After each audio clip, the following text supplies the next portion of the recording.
We are live on Facebook. For those tuning in, this is the Geaux Rouge show before the show. I am sitting in a Facebook Brady Bunch room with some great people. Got George Bell from Capital Area United Way. Got David Beach, 225 Gibbs. Trey from 100 Black Men of Metro Baton Rouge. And then, of course, always fun to have on here, Chavanne and Kylee from Cazayoux Creative. These ladies make me look as good as I can look. Ladies, if y'all don't mind doing a little sound check, say 2 sentences. First, Chavanne, and then Kylee. Thanks so much for having us, Ron. Did that work? Look at the chat.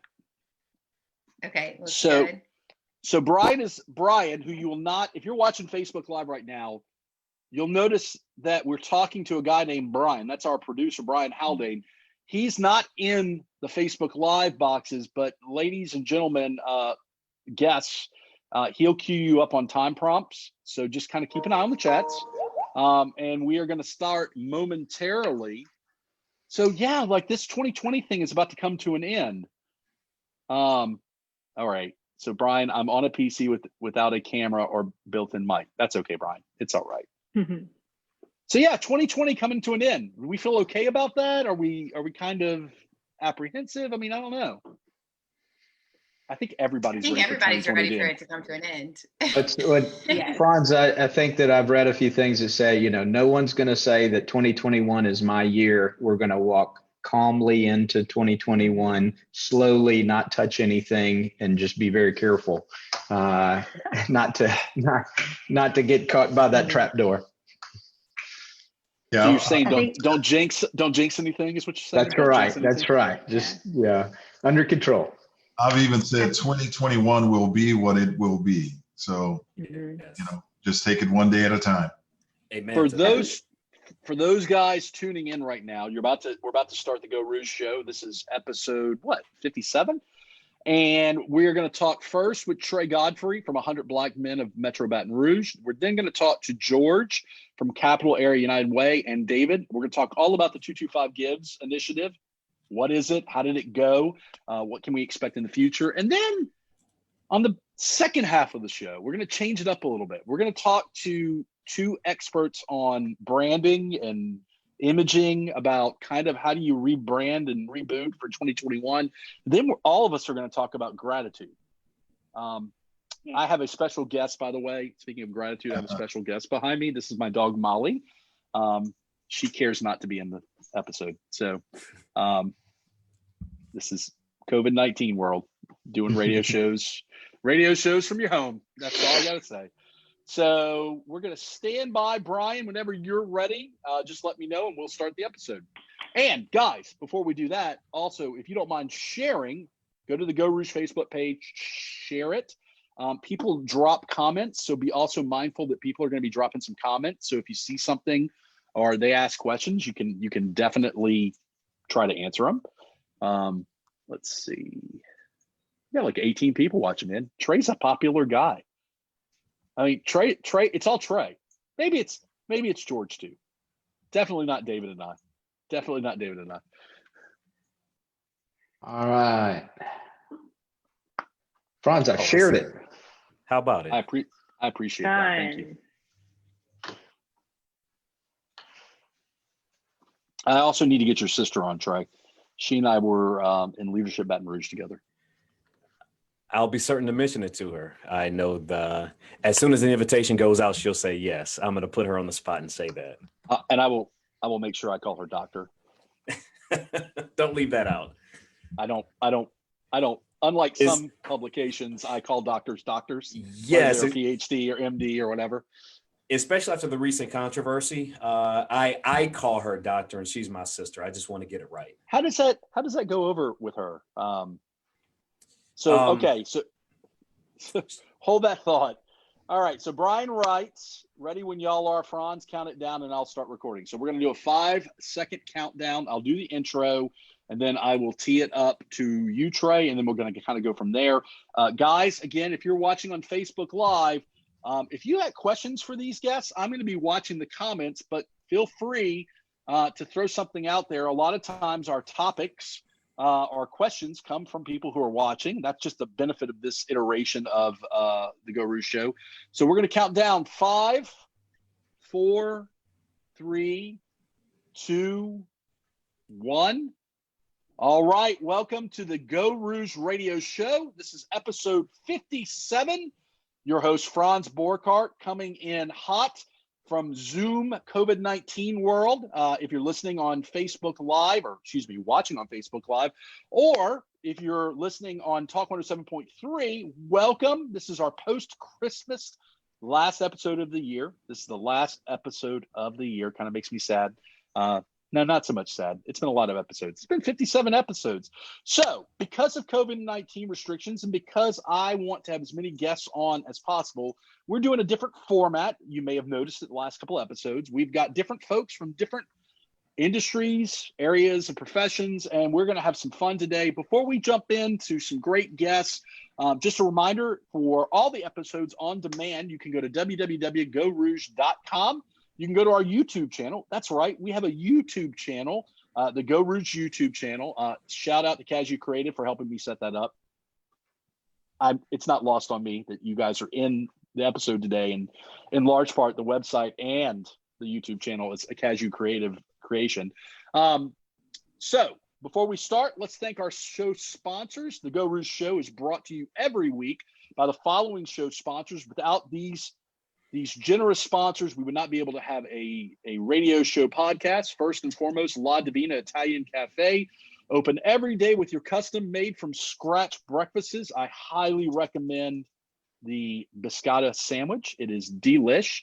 Nexus Louisiana Tech Park, the Borkart Law Firm, criminal defense law firm, Sullivan Steakhouse, your neighborhood steak restaurant, Breck Parks, the Smith Shanklin Sosa personal injury go-to law firm.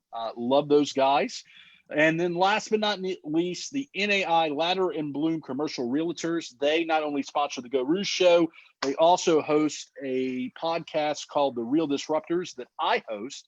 More about that later, but a long story made short, a guy that knows nothing about commercial real estate hosting a show about commercial real estate.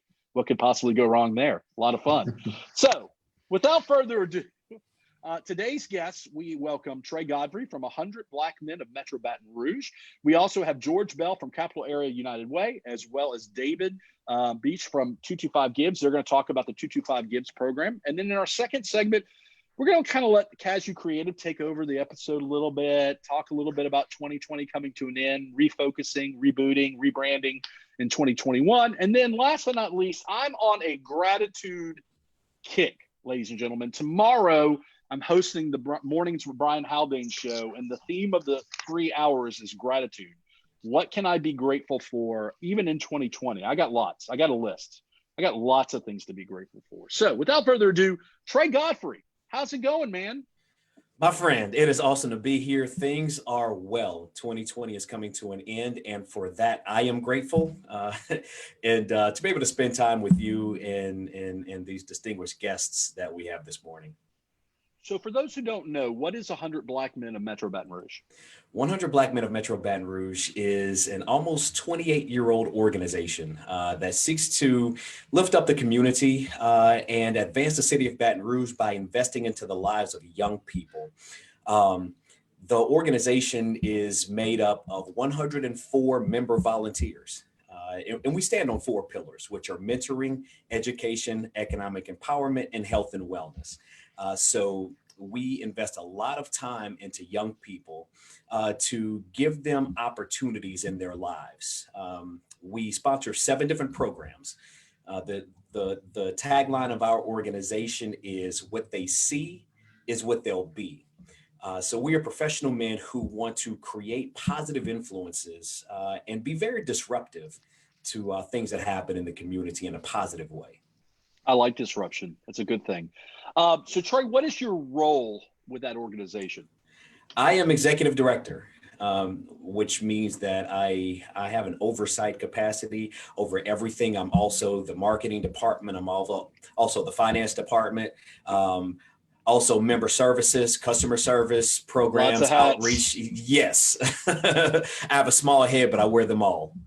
Well, and I think it's important to also note, Trey, that you're involved in other community organizations besides just that one. In fact, I met Trey, went to middle school with Trey. He was super cool in middle school. I was a bit of a late bloomer, if you will. But I re-met Trey in San Antonio with an organization called New Schools for Baton Rouge and Change Makers. So you're involved in other things besides just 100 Black Men of Metro Baton Rouge, which we definitely appreciate. So what's been going on with the organization? What can we be looking forward to in 2021? Yeah, it's been a wild year for all of us. And, we all think back to March 11th. And that's the day when we realized the gravity of our public health crisis. And so we shut down all of our programs, which is hard because we are a high touch organization. And so at the time, we were right in the middle of our semester of our ACT Prep Academy, which is probably our most popular program. And we were operating that at Southern University and at Cristo Rey High School.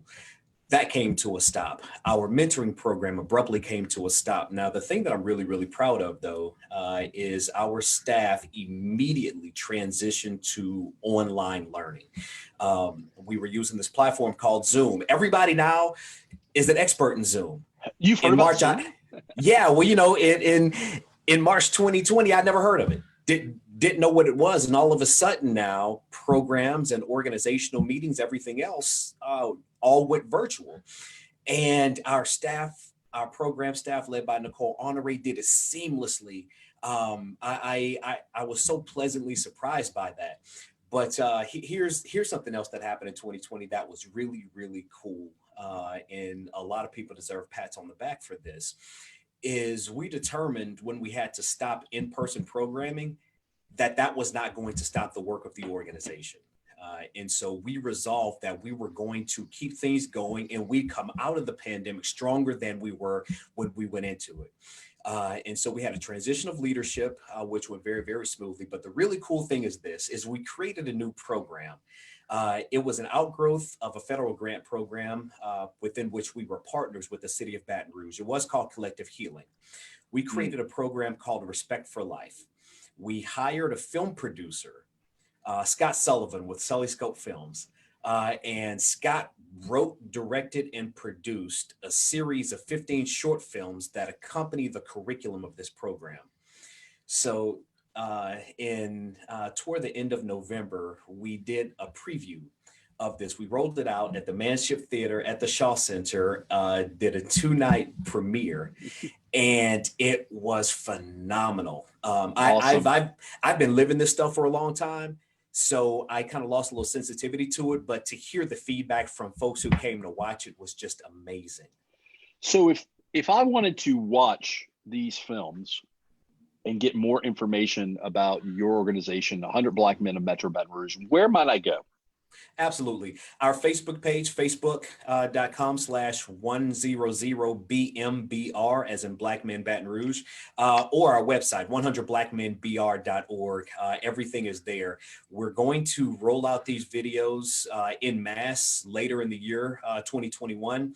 But these accompany the curriculum and the curriculum, which was written mostly by Dr. Adele Brown, a phenomenal academician who's a member of this organization as well, along with Mr. Fred Sibley. We are going to be rolling this out within schools and other youth serving organizations locally first, but this is something that we believe is impactful and can go nationwide. Awesome. Goes without saying, I occasionally dabble in the criminal justice system as a criminal defense attorney, former prosecutor. And it's always remarkable to me that people don't realize how connected everything is. Education, jobs, criminal justice reform, everything has a connection to it. And it's sometimes a generational connection. So I'm excited about what you guys are doing. We got about a minute and a half left with you, Trey. Anything else we need to chat about before we turn it over to Give 225 Gives? Well, yeah, and having been a part of 225 Gives, I'm glad that we've got David Beach and George Bell to have that conversation as well, because it was a phenomenal program. you talked about the interconnection of things, and I believe that is when we take a larger ecosystemic view of all of the issues that we face, that we can finally begin to make a dent, because only living in silos and incrementally improving things never really lifts us as a community, as much as when folks like the Wilson Foundation and Capital Area United Way say we need to have an impact across the entire ecosystem because of the interconnected nature of everything. That's an astute point by you, and where I believe so much more of our work has to begin to happen. Well, stick around, Trey, because I want you a part of the conversation. Look, George has been on the show before. He's probably going to take over the show in the near future. We've got George Bell from Capital Area United Way, as well as, David, you've been on the show too before, haven't you? Well, I've been on the show a few times, so Franz, it's always good to reconnect with you. Listen, I appreciate everything you are doing, David. David, I want to jump in feet first, deep into the water. 225 Gibbs, phenomenal program you guys just put a bow on top of. Tell me, what is 225 Gibbs? What happened with it? And talk to me about the successes. Well, Franz, the kudos goes to guys like George, the folks over at the Baton Rouge Area Foundation that co-hosted this community-wide fundraiser, which was so special for Baton Rouge and our nonprofits. And it came at a time when they needed it the most, after such a difficult year, such a challenging year, when so many fundraisers had been canceled. We wanted to come up with an idea where we could safely raise funds for all of these nonprofits in our community that are doing the heavy lifting, during these challenging times. And so we came up with this idea of 225 Gives, which was a day of giving. And, George is going to go through some of the statistics that we were able to amass collectively as a leadership team. But, bottom line, so many companies, so many philanthropic funders came together, so many individual donations came in that, we were able to truly make a difference with some of these nonprofits. And, I looked up, Trey's organization, raised, about $16,000. Is that right, Trey? There's an organization called BRIC, the Baton Rouge Youth Coalition. They raised over $500,000 because they really figured it out. They lined up their donors. They won several big prizes, and they're going to get a big proportional match out of what we call the Challenge Fund, which is where a lot of the companies donated funds. And those were all big incentives. One, for the nonprofits to get out and raise money, but two, for community members to donate, because when you donated and you received that proportional match, or the organization that you wanted to support received that proportional match, it amplified the gift of the community member making the gift. And one of the most special things that we received came from Pat Van Berkeley at Boys and Girls Club. He sent us an email the day after 225 Gives, which was December 1st. And he received a note with one of the donations, and it said, I'm not a wealthy person. I was able to give $10, to your organization. He said, I feel very blessed, and I just wanted to bless someone else through this program. And I was just like, it brought tears to my eyes, because that donation meant as much to me as any donation that was received through the day. So I've often said, David and George, generosity is contagious, and it is like an Einsteinian state of relativity. What's generous for me, what's generous for the next person may be relative, but it's so contagious. And it just, man, it could not have come at a better time for what is going on nationally, locally. So George, talk to us about the stats, man. I know that this program was a huge success. I want numbers, man. Talk to me about the stats. Well, before I jump into the numbers, though, I need to first give props to David, because David called me out of the blue and told me about this idea. And it was one of those things where, hey, this is a great idea. This is something that we believe would be very helpful for the community. But we would need an organization that can really, that has the capacity and that can really pull this off. And long story short, he reached out to us, reached out to the Baton Rouge Area Foundation, and both organizations looked at it. I was real concerned because we were right in the middle of our campaign season, but it was the right thing to do. And so we did put together a real stellar team to work on this project. And I have to, again, props to Ethan Bush, who was the project lead on this project, to also a member of our team, Robin Mangum. Robin was one weekend, and we said, we're going to hand you the ball and on this project. This is a project that normally would have taken anywhere from 6 to 9 months or longer to plan, and we were doing it looking at roughly a 3-month time frame to pull this off. But we took it on, we did it, and Tristy from David's office, Jan Ross, I mean, they really stepped up and did a great job. So when we started this, we said we have 3 goals, 3 big goals. One, we wanted to make sure there was adequate participation among the nonprofits, because nonprofits had to actually register, pay a small registration fee, and actually to become a part of this. So we said we want at least 200 nonprofits. We got over 208 nonprofits that stepped up and participated. So that was goal number 1. Goal number 2 was we needed to raise enough funds to create a challenge fund that was significant. And by significant, I mean it needed to be something that would get people's attention, make them realize that there's a lot to be gained from participating. And David set a goal of 500,000. We all thought he was crazy, but we achieved over $500,000 in challenge funds that were then used to pay prizes as well as match or challenge fund amounts that were proportionate to the amount of money a nonprofit raised. So it was just a wonderful opportunity for nonprofits to participate in an online giving campaign that required minimal effort on their part as far as making that happen.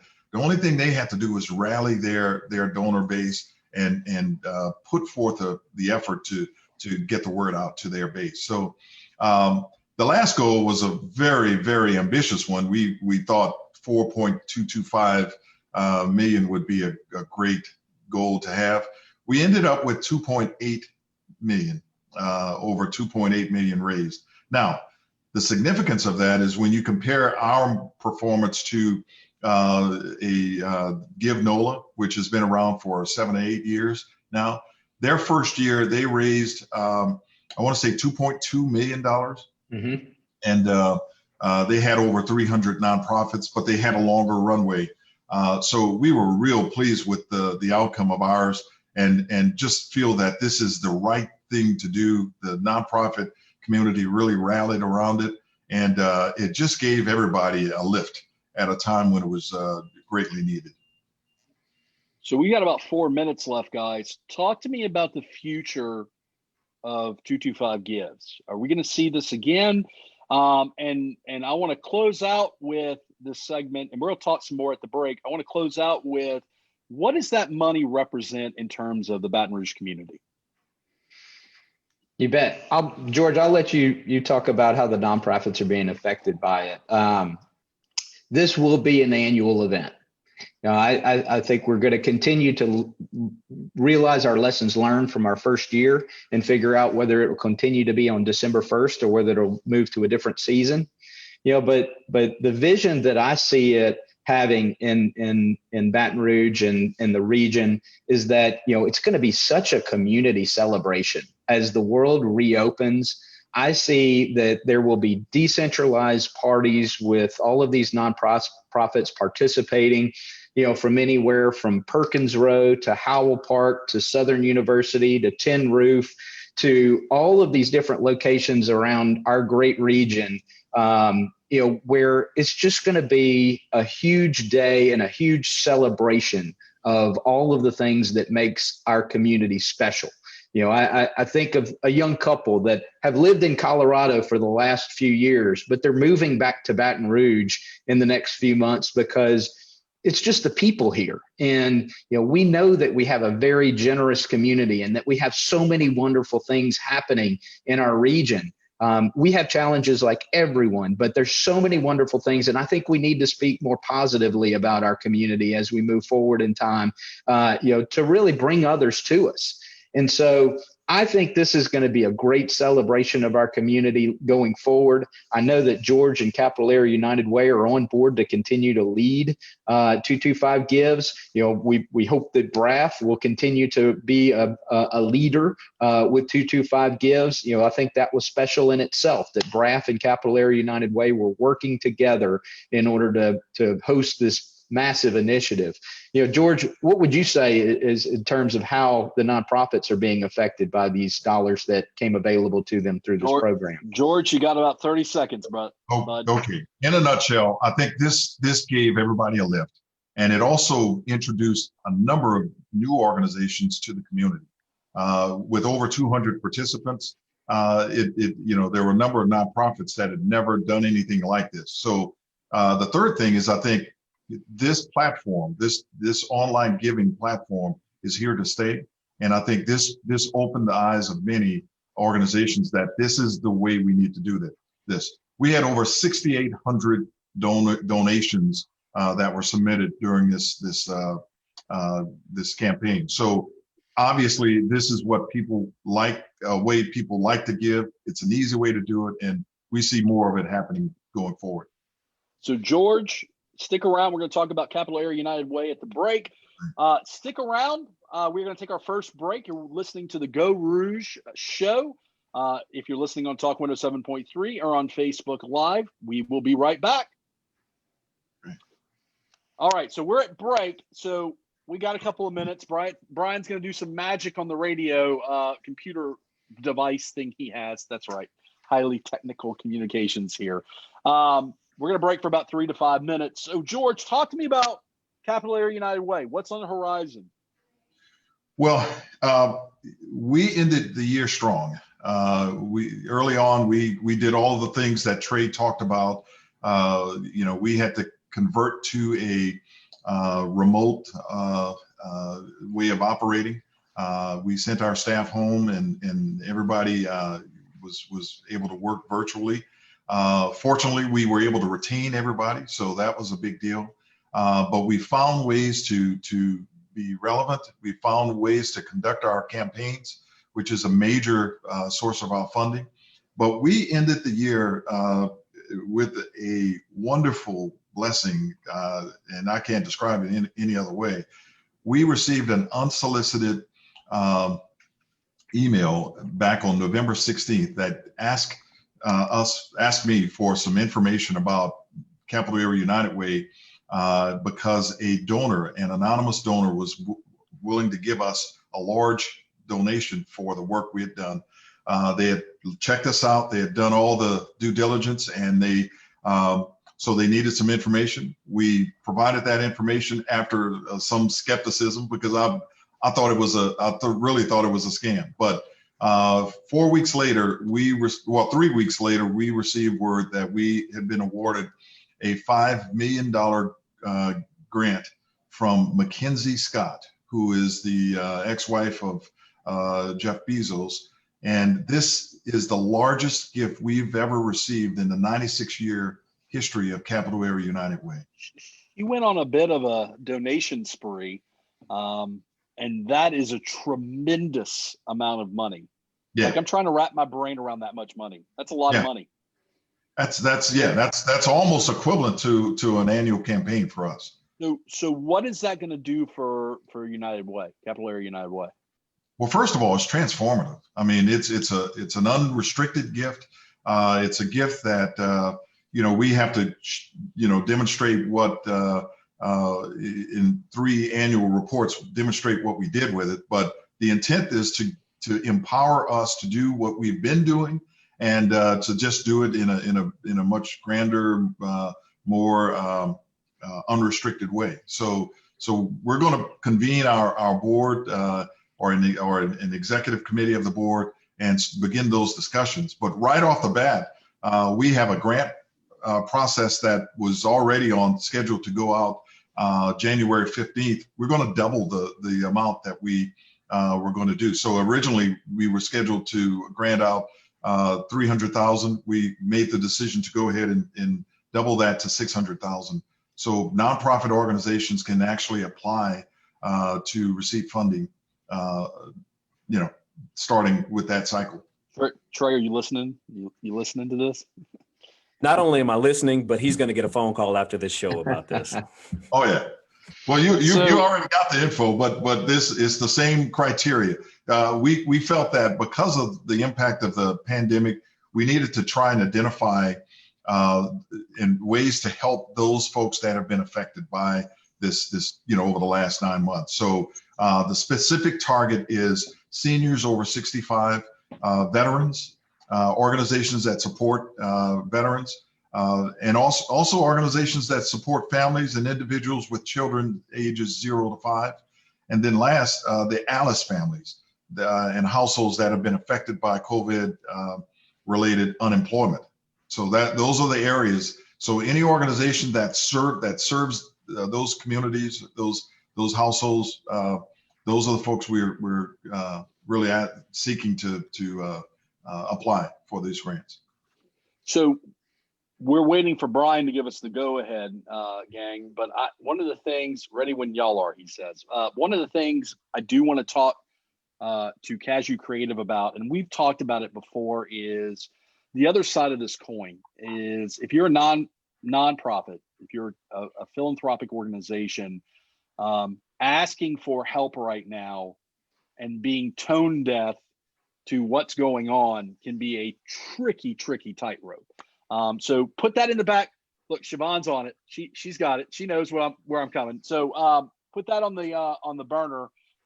We're gonna count down, Brian, and we'll start our second half. Again, if you're joining in on Facebook Live, we've got the folks from 225 Gives on. We've got Trey Godfrey, the man, the myth, the legend, from 100 Black Men of Metro Baton Rouge. And then, of course, in our last segment, we're going to have Kylee and Chavanne from Cazayoux Creative, making Franz Borchardt and Geaux Rouge look good since 2019. It's about 2019. So let's count down. 5, 4, 3, 2, 1. Welcome back to the second segment of the Geaux Rouge radio show. You're listening to Franz Borchardt. We are coming at you live from Facebook Live on the Geaux Rouge Facebook page, as well as maybe Saturday noon on Talk 107.3. If you're joining in, this will be the last episode of 2020. Year's coming to an end. We're finishing strong, 57 episodes. I didn't even know there was that many weeks in the year, man. 57 episodes. And that's my first year of doing this radio show. So there was some cheating. There was some 2019 episodes too, but that's neither here nor there. So in this half, we're going to have the ladies from Cazayoux Creative join us and talk a little bit about transitioning into 2021, branding, and some of the wonderful marketing PR stuff they do. We're also joined again by George Bell, David Beach, and Trey Godfrey. They're going to join the conversation. And at the end of the episode, we're going to talk a little bit about gratitude, things that we can be thankful for despite this crazy year we've had. Before we jump into the segment, let's thank our sponsors. We have NAI, Ladder and Bloom, commercial realtors. We have the Smith Shanklin Sosa personal injury law firm. That's your go-to personal injury law firm. Breck Parks, Sullivan's Steakhouse, your neighborhood steak restaurant. The Borchardt Law Firm, the finest criminal defense law firm in the universe. Okay, maybe not the universe, but definitely in Baton Rouge. I don't even know if I can prove that it's in Baton Rouge, the finest, but I think it's pretty good. That's my popsicle stand. We have Nexus, Louisiana. You need to be checking out. We have a brew coming up, Baton Rouge Entrepreneur Week, coming up in January. Definitely be looking out for that. This is Nexus, Louisiana, and the Tech Park. I will be helping them with their major pitch night. I'll be emceeing that. I don't really know what that's going to look like, being that it's going to be virtual, but emceeing a virtual event, it sounds like something I might do. And then last but not least, La Divina Italian Cafe, serving select wines, cold beer, plus their exclusive sorbet mimosa. I'm a big fan of their gelatos. It's so good. The ice cream there is so good. It's so good. Anyways, enough about eating. Enough about eating ice cream. Definitely check out La Divina. All right, so Kylee, Chavanne, Cazayoux Creative, how are you ladies doing? Hello. We're doing great. It's a beautiful day. Finally, the weather's a little bit warmer, so we can have some more outside time. So Yeah, I thanks don't so make much for having us, Franz. not a problem. Not the first time you guys have been on the show. It is no secret that I don't make major marketing decisions without talking to these brilliant women first. They help Geaux Rouge out. They've helped the Borkart Law Firm. I thought it'd be a nice Christmas gift from me to the audience to have you ladies back on the show to talk about rebooting for 2021.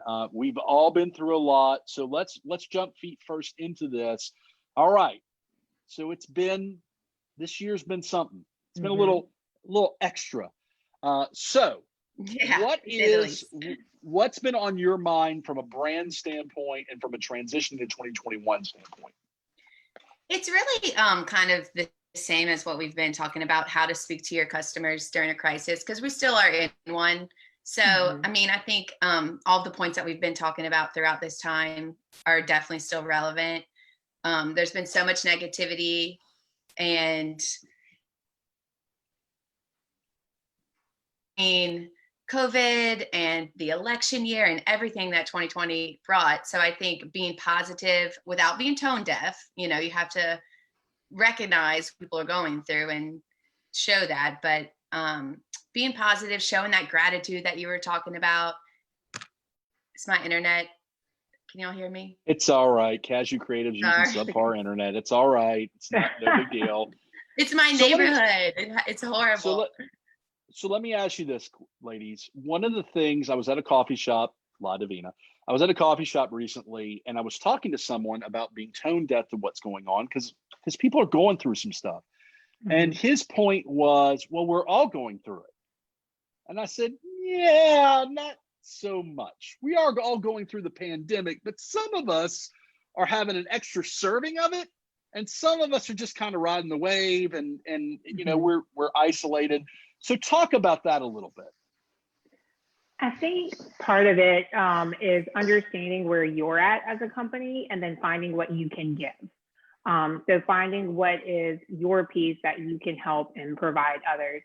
So, for us, for example, our specialty is words. We talk a lot about a lot of what we do is copywriting and marketing and branding. And we wanted to take the opportunity to give people some light through all of this that we knew were maybe going through a little bit more than even we were.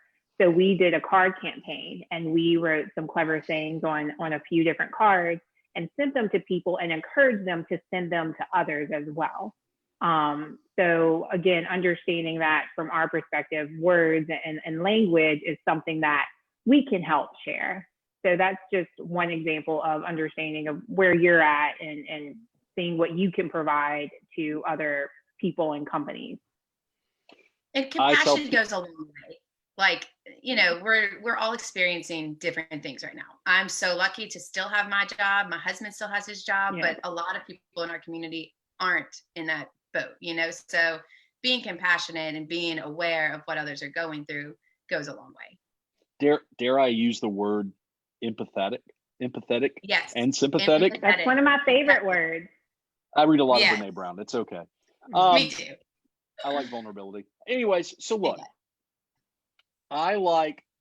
so for me, when the poop hit the fan, and we talked in the first segment about not-for-profits and philanthropic organizations.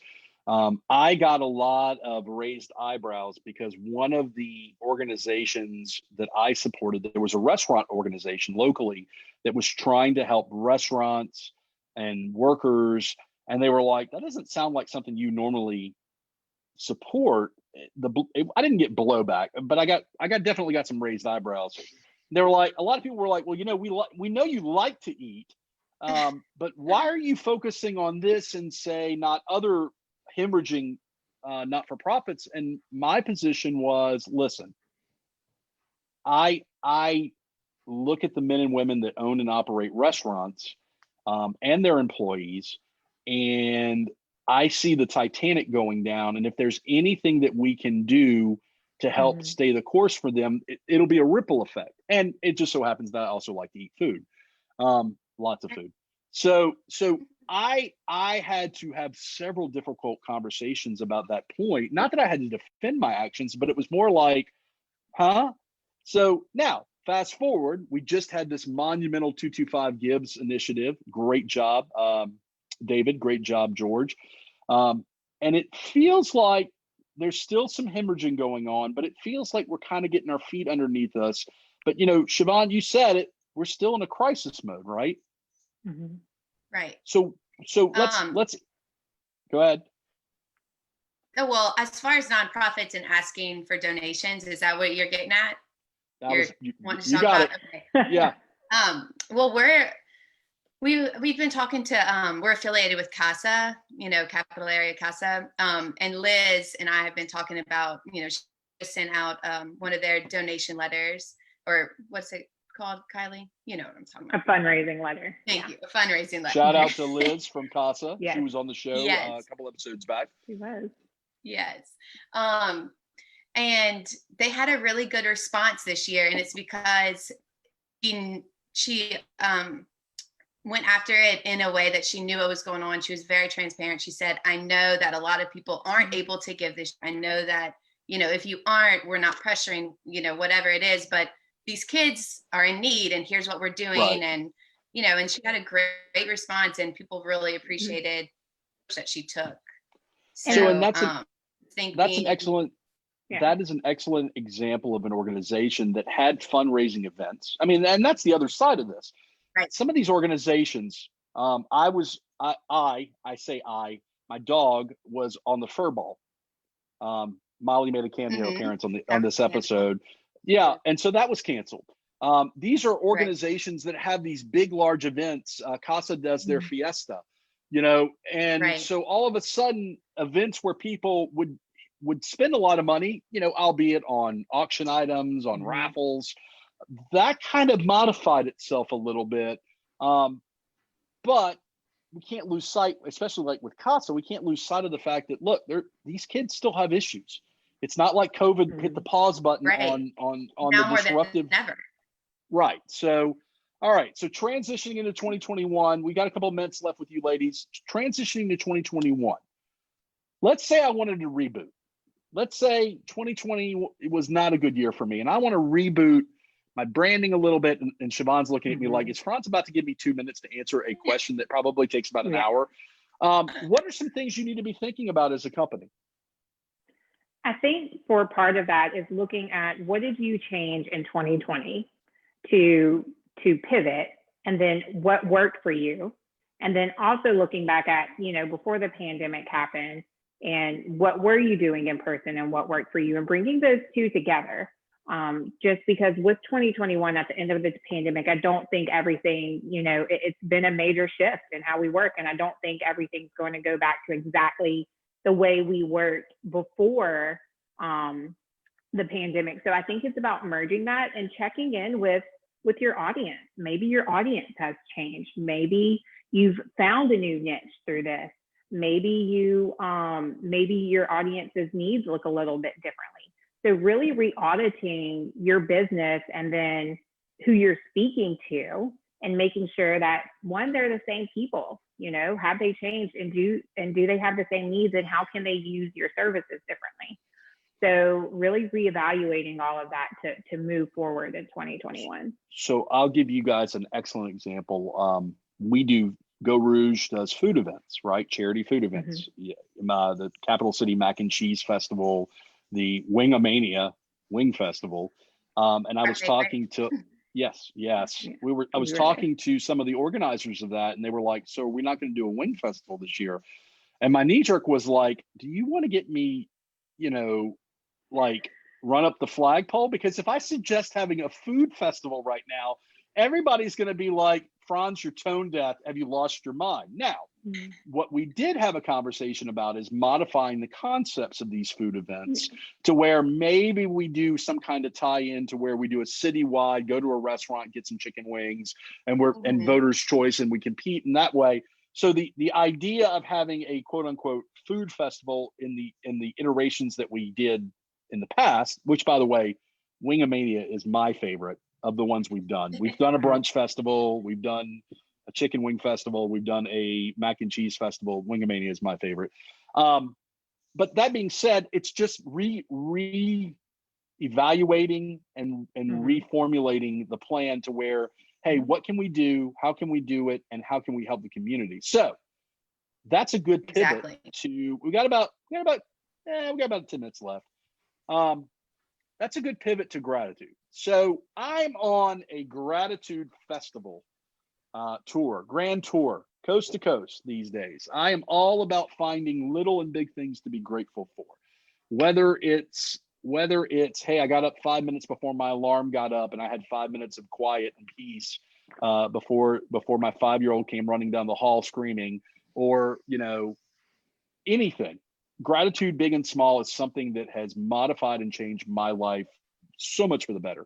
And so I want to talk to you guys are like community leaders and stuff. I want to talk about gratitude. What are the things that we're grateful for running into 2021 and grateful for in 2020? So I'm going to randomly start here. I started with Trey earlier, so I'm going to give Trey a break. David, I'm going to start with you. Things that you're grateful for, my friend. Well, it's, there's the old saying, what are your priorities in life? And it's, faith, family, and everything else. And so when I think about what I'm most thankful for, it's my faith. It keeps me whole. It keeps me, moving in the right direction. My family, we're fortunate that my family's healthy. We're all with one another. We're all, continuing to grow. But when you talk about everything else, it is such a large list of things that I'm thankful for. I'm thankful for our country and where we live. And despite the challenges that we have, it's still the best country on the face of the earth, where anyone can pursue their dreams and be successful in whatever that is defined as. It doesn't necessarily mean how much money you make, but you can have such great fulfillment in pursuing your passions in this country. And I think that that's beautiful. I'm thankful for the creative and generous people of our community that really bring so much life and culture and quality of living in this community. It's just wonderful. Guys like you, Franz, if you wouldn't have championed 225 Gives early on and started to spread the word, the community wouldn't have caught the bug of giving on December 1st. And so guys like you are special. And the other people on this call all breed great value to everything that we do in the 225 region. I'm always thankful to when Army beats Navy. That's just a personal thing. Okay. I'm always thankful when Catholic High wins the state championship, which was exciting the other night. Go Bears. So I've said enough. I'm so thankful for the team that I get to work with every day, and the platform in which we have in order to make an impact in the community here at the Wilson Foundation. It's a special way in which we get to serve the community, and I'm very thankful for that as well. All right, Kylee, you're up. What are you grateful for? I am grateful for 2021, it's taught me how to slow down. I am a doer. I love going to events. I love doing things. I love staying busy. I'm just constantly going. I actually have a 5-week-old, so I'm a new mom, and I've spent this entire pandemic pregnant. So it was actually a really great time. All of those events got taken away from me, and I was like, what do I do? I didn't know how to relax. I didn't know how to enjoy myself in my me time. So it was a really great year to teach me to slow down and just how to enjoy not doing. And for that, I'm really grateful for. And of course, my baby girl that we recently had. She is cute. I might be a little biased, but I would say that's okay. It's okay. I think my son is an amazing little boy, and he is, but I've heard he also has extra tendencies. So, okay, George, Capital Area United Way. What's going on? Tell me what you're grateful for. Well, I'll take David's approach first, and my faith, family, and the opportunity to do the work that I do. But definitely my family. I'm a proud grandfather of a 5-month-old that I got the chance to see just in the last couple of weeks. They live in Ohio, and they all came down. So we've been wearing masks and taking care of each other in the home here. But I got to see her, got to hold her, and I'm just so grateful for that opportunity. I am grateful for the staff wonderful staff that I work with. I challenged them early on in this pandemic that we have to find ways to be creative and do the work that we're here to do. And they rose to the occasion in a big way. I'm so proud of them, and so I'm grateful for them. Grateful to our board. They have really just rallied around our efforts and continued to support this important work that we do. Obviously, I'm grateful for the $5 million gift we received. I mean, my goodness, that if there ever is a reason to have faith in the work that you do and the impact that you're having, that kind of thing does happen, guys. I mean, 2 months ago, if somebody would have told me we would receive that kind of gift, I would say, well, great. But no, I had no idea that was coming. But that's the way this works. The universe works. So I'm very grateful for that. I'm grateful for this community we live in. In a pandemic, we're able to still receive generous support from donors and people, many of them we don't even know, but they step up in a big way and continue to support the work we do. So I'm grateful for that. So we got about 3 minutes left to divide between you two. So I'm going to let ladies first, and then we'll close out with Trey. I'll try to make it fast. But I am extremely grateful for my health and the health of my family. And like David said, being near family is so nice, especially during this time. I have friends that are really secluded in cities across the country, and it's really nice to be able to be close to family. And I have an 18-month-old. I'm thankful for the extra time that I got with him this year. It was really nice that he started crawling during the pandemic. When daycare. Is my internet breaking up? It's okay. Sorry. It's okay. And that I get to do what I love every day and work with a wonderful team. Trey, you're up. What are you grateful for? Yes. I will start by saying this to David Beach: Go Navy, beat Army. This has been a period back to the basics. I was talking to a friend of mine the other day because my wife and I are home working every day with a 4-year-old and an almost 2-year-old. And that's a lot. And as much as it kind of begins to drive you crazy sometimes, like there's no other situation within which we'd have the opportunity to spend that much time together. And so tremendously thankful for that. I'm thankful for what I do. I feel like I have the best job in Baton Rouge because there's something that we as an organization do every day that's going to affect somebody's lives for the rest of their lives. And to have the ability to do that and to set people up that way is so meaningful and impactful. So very quickly, before we close out, I'll talk about what I'm grateful for. Grateful for having a platform, Geaux Rouge Show, that lets me connect with all sorts of different people from different walks of life. I am grateful for my family, my wife and my son, who I would not be able to do any of my stuff without. I'm going to lean in. We have 1 minute left. I'm going to lean in. I am grateful for 2020 getting me to be a sober and healthy human being, which of course has made me a better father and a better husband, and have a little bit of a spiritual life, which is always good. And I'm grateful for just being able to work and maintain a law practice and do all the crazy stuff that I do. And I'm knocking on wood because I'm able to maintain the liberty and freedom to do with the law practice to do all this stuff. So that's about it for this 2020 and Geaux Rouge show. We will be back after the first of the year, I promise. sounded like that, like I was canceling the show for a second. I'm not. So we'll be back after 2020. You're listening to Franz Borkhardt. Special shout out to Brian Haldane, producer, who is helping us remotely on his vacay. Ladies and gentlemen, thank you guys for coming on the show today. Keep doing the wonderful things you're doing in Baton Rouge, and you're all welcome back. www.gorouge.com. Please, please, please check us out and let us know what you want to hear by emailing us at info@gorouge.com. God bless. Have a happy new year. Franz Borkhardt, have a good one. And we're out. All right, guys. Now it's the show after the show for a couple seconds. I know, right? I know. So we're all good. We're still on Facebook Live, but we're all good. Anything we didn't talk about, guys, this is generally where we give everybody an opportunity to fill in the, oh my gosh, I forgot to mention this huge monumental thing. Anything we didn't talk about that we need to jump on? Well, Army shut out Navy this year. Just, it's like the first time in about 50 years, but just shut them out, Franz. It was pretty special to watch that happen, watch that unfold.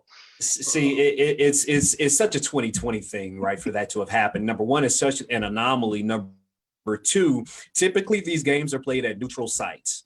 For the first time, the game had to be played on an academy campus, and so my midshipmen had to travel up to the middle of nowhere. No, but to the beautiful West Point campus, and so, it's just 2020. We'll leave it there. So, David and Trey, you guys both played football, right? At some point. Mm-hmm. So I did not play football. I was in the band. So I really can't contribute to this conversation. Go Tigers. Anything, George, from Capital Area United Way that we didn't talk about? Well, I failed to mention, so I'm so proud of Trey and the job he's done. 100 Black Men is an organization that we fund and have funded for the last 4.5 years. And I will tell you, his growth as a leader, his growth in stepping into that role and taking it on, I'm just so proud of him. And every now and then we'll have a chat to just make sure if there's anything on his mind, I give him an open door to come and chat with me. So but I'm proud of them, and I'm proud of the work they do, and the fact that they are still doing quality work during the pandemic, when most of the in-person educational stuff that they were doing is they're not able to do. So I commend the group for that. I commend him for his leadership. Bridging gaps in this time is difficult. Yeah. If I can add one point, Franz, to gratitude, I'm grateful for mentorship. Part of what Mr. Bell is getting at right there is I was in a little bit over my head 3 years ago when I stepped into this position, taking on an organization full of very passionate professional men. But it's through a lot of mentorship from people like you who have been so helpful and impactful in my world. So thank you. Quite welcome. So before we close out, ladies, anything we need to talk about? And Chavanne, I just want to put on your radar that Beausoleil Restaurant has the Net Mayhall cake. Just putting that out there in the universe. So now we have the Julia Brothers, Beausoleil. I believe the Foyer also has her cake as well. Really? So, oh my gosh. So anything we didn't talk about from Cazayoux Creative before we wrap this up? Kylie's talking and sorry, I'm muted. I'm unmuted now. We alluded to it, but I just wanted to come out and say, don't forget to tell your stories.